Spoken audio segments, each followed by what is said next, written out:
Hi, everybody, and welcome to today's vlog. I have some amazing news to share with you. If you're someone who's located in UAE, whether any part of UAE, or you're in a position to travel to UAE meaning United Arab Emirates, for a walk-in interview. These are kind of jobs that you can just wake up, carry your resume, dress up, and just step into the interview.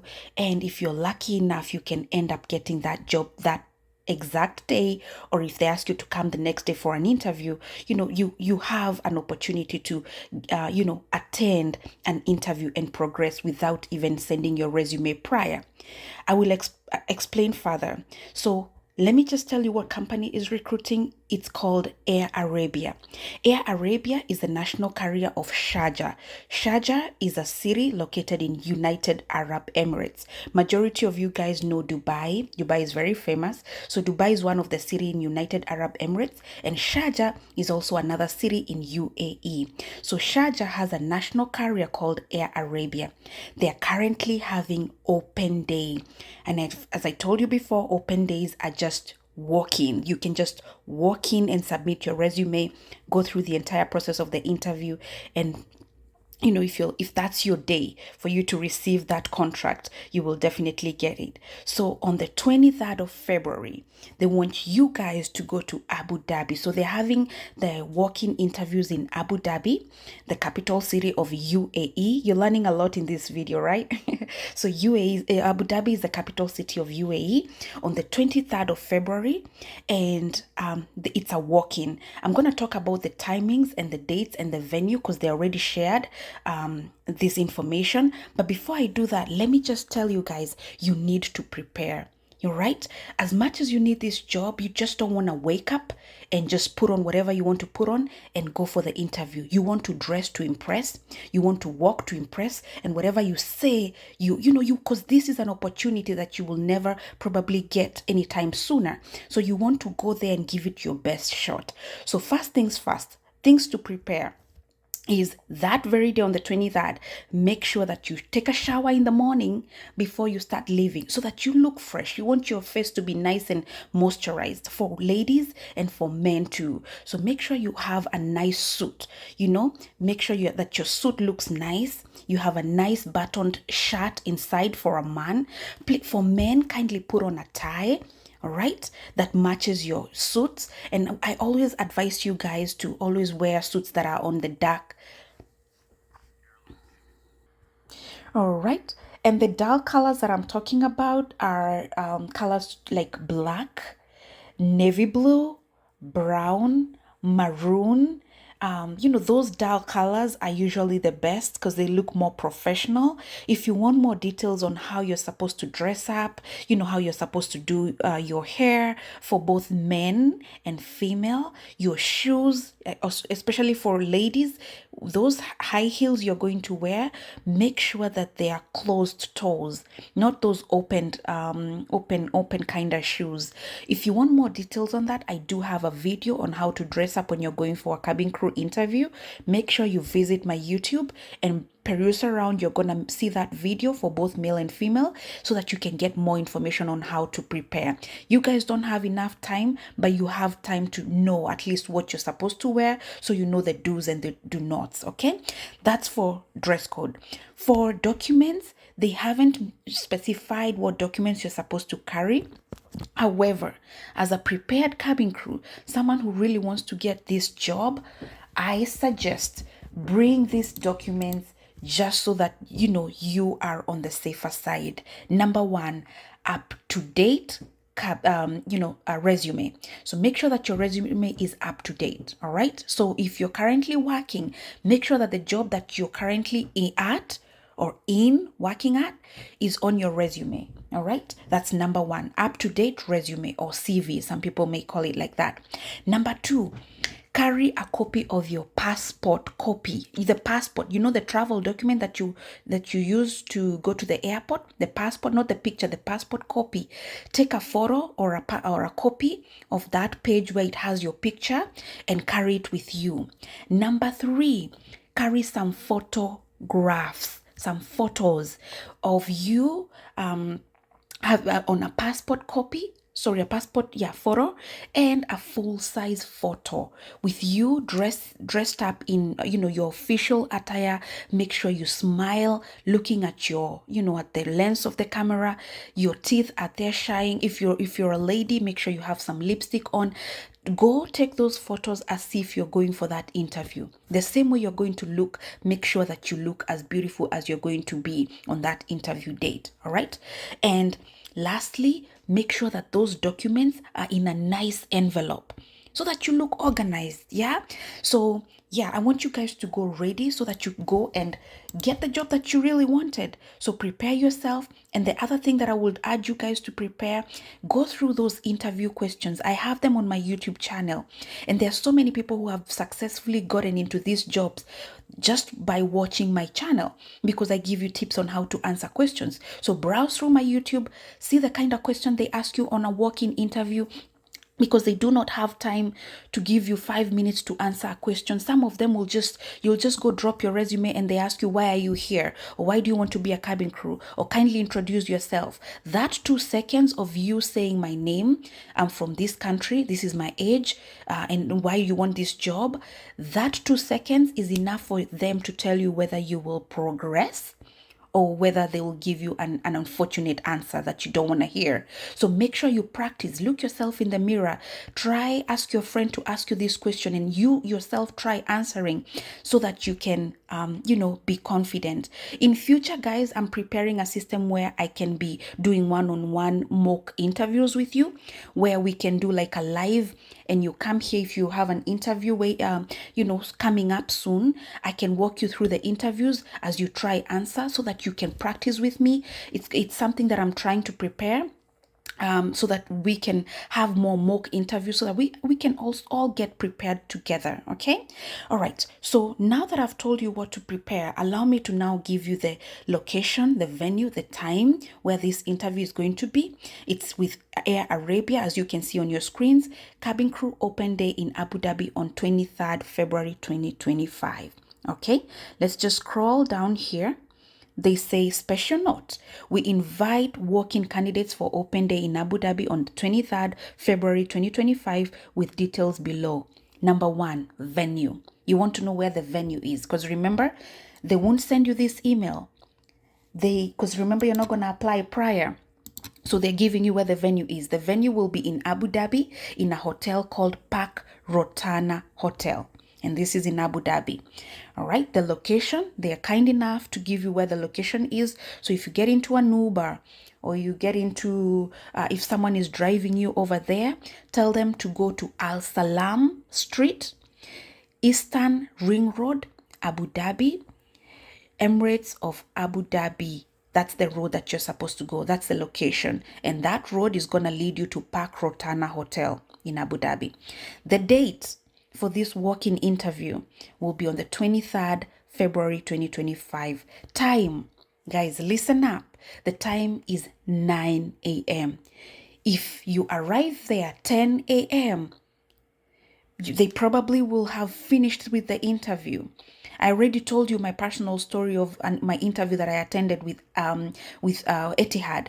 We were on the last segment where we were getting into get interviewed, one-on-one interview. I went to the bathroom. By the time I got back, all the candidates who were waiting for a one-on-one interview had already been split up to different sections of, different rooms to be interviewed. And so when I came back, everyone had already left, and I lost my opportunity, because guess what? Airlines will not wait for you. They have to depart on time, because where the aircraft is, it's paid by the parking time. So if it's late, they pay more, as if they delay. So you have to be always on time in the aviation industry. So if the interview says 9 a.m., please, I'll rather you get there 8 a.m. and wait, or prepare your journey overnight, so that but you need to be well rested. But just remember, the interview time, they say it's 9 a.m. All right, remember 9001 is late already. So 9 a.m, be there prepared with all your documents. All right, so I'm gonna skip all this information. They're just telling you what cabin crew does, and let's just look what they will be. The important recommendation. Number 1, age between 20 to 33 years. All right, age between 20 to 33 years, minimum height 160 centimeters female and 170 centimeters for male. And this is because of the overhead lockers. All right, weight. Remember, majority of you guys come on the comment section and say, what are the weight requirements? And I tell you, they do not look at specific weight. They look at BMI, your body, your proportional. Is it proportional to age and height? All right, your skin should be clear skin with no marks or tattoo that will be visible while wearing the cabin crew uniform. If you're wondering or you have questions on this, I have a video, separate video on my YouTube channel where I'm talking about tattoos. So browse around, go learn before you go to the interview so that you know if your tattoo is on the right area. All right. Second to last is medically and physically fit to perform cabin crew duties. I have another video on my YouTube channel where I'm talking about the medical procedures and what do you call them? The medical the diseases that some of these airlines cannot hire you. Like, for instance, I've already told you severally, if you have HIV, UAE won't process your visa, any work visa for you, and some other diseases like TB and stuff like that. All right. So I have that video. I've expounded more about it. So go watch that. And physically fit is just, someone who's, physical fit. You can lift stuff. You can put your hands up without any pain and stuff like that. All right. You can bend and stuff like that. Last is ability to swim with a flotation device. Guys, if you really can't swim, that's okay. But if you're comfortable in water and you can wear a life jacket, and if you're in a body of water, a large body of water, as long as you're comfortable in that body of water, you're fine. Because remember, they just mentioned with a flotation device. So you don't have to be a shark to be able to get this job. All right.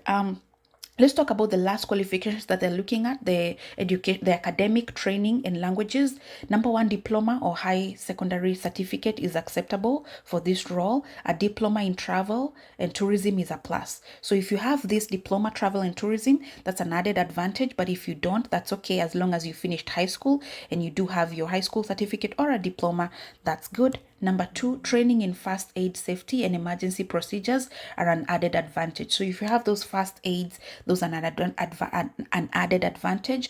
Bring those certificates with you. Sometimes they don't look at them, but it's also nice to mention it, that you have skills that are important for this role. You have your first aid training, and you know what goes on. So these are some of the skills that will help you. So carry those certificates. If you do, if they ask, they can see them. If they don't, mention them as skills that you have. The other one is fit to fly, has good general health and no serious medical condition. I've already spoken about that. The other one is proficiency in Microsoft Office, just basic computer literacy, because some of the schedule you're gonna be seeing them on your laptop. Once you get on board, there are some of the things that you're gonna use, and computer right now is it's everyone is using computers even on board. Sometimes they use computers to just see the manifest or the list of the passengers who are on board. So just basic computers, and then they will train you on the job on more details that they want you to learn. Lastly, I don't know if this is last, is language must be fluent in written English. Written and spoken English. Written because sometimes you will be writing stuff, and spoken sometimes you will speak to passengers from all walks, and English is the basic language spoken over there. Yeah, so that's about it for work experience. I don't know if I leave this for you guys to read so that you can also get something for yourself. Work experience. Fresh graduates are encouraged to apply. Yes, we like companies that always give opportunities to people who are fresh, who are coming in through. So if you're a fresh graduate, you just finished school, no experience as a flight attendant, they're welcome to have you on board. Previous experience as a cabin crew or customer service role in airline, aviation, or hospitality industry shall be treated as an added advantage. Awesome. So if you have hotel experience, airline experience, this is a job that you should hope on. The other thing, active cabin crew license is an added advantage. So if you're previous a cabin crew or your current cabin crew, bring those license or let them know that you're current a cabin crew, you're a cabin crew and you have those license. mentioned that, capable of working in shift pattern and for extended working hours. I already told you, airline, they do not have airports. Majority of the airports work around the clock, 24 hours. So be ready to, look at your roster and see that you have a flight at 3 a.m. or 2 p.m. or 7 a.m. So you work around the clock. So someone who's flexible with shift patterns shows high flexibility and adaptability to frequent changes and busy schedule. Yeah, as a customer service in general, you have to be flexible and adaptability. Right, so you need to be someone who can be modeled. You need to be someone who thinks on the spot to be able to solve problems and stuff like that, so you can adapt quickly and work in a busy schedule as well. All right. Lastly, demonstrates the ability to contribute and successfully deliver against policy, procedures, and set KPIs. So someone who demonstrates the ability to contribute, a team player. All right. Cabin crew cannot work individually. They have to work as a team to be able to make sure that that flight leaves from this, this point to the other point. They have to work together to be able to make sure that every role on board is delivered successfully. So this video has been longer than I expected, but I hope that you guys are now aware that there is an opportunity up here for grabs, and it's just the opportunity is right under your, on your palms. So go grab it. You have all the skills. Believe in yourself, and I wish you all the best. If you did like this video, please do not forget to give it a thumbs up. Put a comment on the comment section if you have any questions, and subscribe if you haven't. All right. Bye bye. Wish you all the best.